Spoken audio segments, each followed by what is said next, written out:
علیکم ورحمۃ اللہ وبرکاتہ نحمدہ ونصلی علی رسولہ الکریم اما بعد محترم حضرات آج میری تقریر کا موضوع ہے فیشن کی تباہ کاریاں محترم حضرات اور پردے کے پیچھے سے سننے والی میری مائیں اور بہنیں ہم اس دنیا کی رونق ہیں ہم سے ہی یہ دنیا جنت ہے ہم مائیں ہیں ہم بہنیں ہیں ہم بیٹیاں ہیں ہم عزت ہیں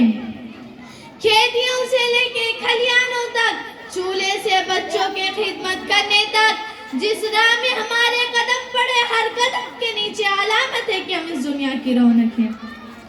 اور یہ دنیا جنت ہے حاضرین مجلس میں عورت اس لفظ کو یوں کہتی ہوں عین سے عالم انسانیت کے علمبردار عورت واو سے وجود انسان کی بنیاد عورت راہ سے رانائے کائنات کا نشان عورت اور تا سے تمہارے معاشرے کی پہچان عورت بیٹی ماں باپ کے لیے جنت کی دلیل بنتی ہے شوہر کی اطاعت پر جنتی بن جاتی ہو اور ماں کے اعلیٰ مقام تک پہنچتی ہو تو جنت تمہارے قدموں میں ڈال دی جاتی ہے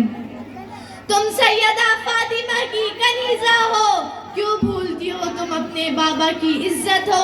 اپنے بھائی کی عظمت ہو اپنے خاندان کی شان ہو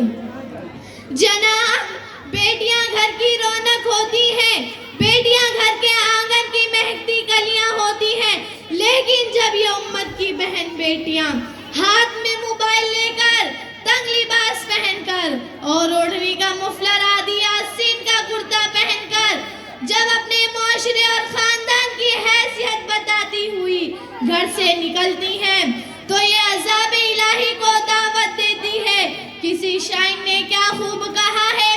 اپنے کردار پر ڈال کر پڑھتا اقبال ہر شخص کہہ رہا ہے زمانہ خراب ہے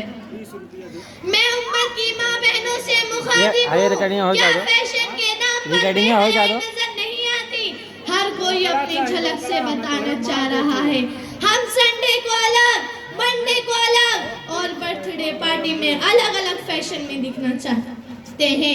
کیا یہ قیامت کی نشانیاں نہیں ہیں 100 میں سے 70% ماں اور بہنوں کے بال کھلے ہوئے ہوتے ہیں امت کی مائیں اور بہنوں اگر ادائیں کرنی ہے تو تم خاتون جنت حضرت فاطمہ رضی اللہ عنہا کی پیروی کرو تم خدیجہ جیسی تاجر اور صفیہ کی طرح میدان جنگ میں خیموں کو اکھاڑنے والی بنو مگر ہائے افسوس کہ یہ آج فلمی اداکارائیں آئیڈیل ہے گھر کی رونق بنی ہے کیا اس کا ذمہ دار معاشرہ ہے نہیں بلکہ ہماری اکڑ اور تکبر اس کی ذمہ دار ہے دین سے دوری اس کی ذمہ دار ہے اور آزاد خیالی اس کی ذمہ دار ہے کسی شاعر نے کیا خوب کہا ہے زمانے کی جہالت کا عالم تو دیکھ اقبال قیمتی چادریں بے جان قبروں پر اور زندہ عزتیں بے حجاب پھرتی ہیں میری مائیں اور بہنوں میں آپ سے گزارش کرتی ہوں کہ اپنے آپ کو دین سے آراستہ کرو اپنے کردار کو اپنے اخلاق کو اپنے تہذیب کو بدنام کرنے والی چیزوں سے بچو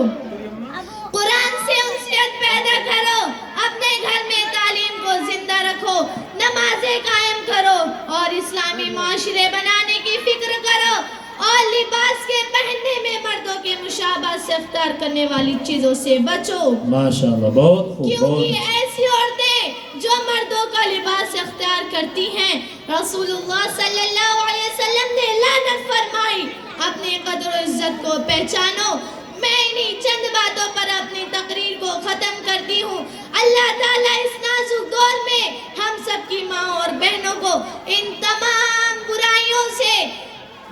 حفاظت فرمائے آمین وآخر دعوانا الحمدللہ رب العالمین السلام علیکم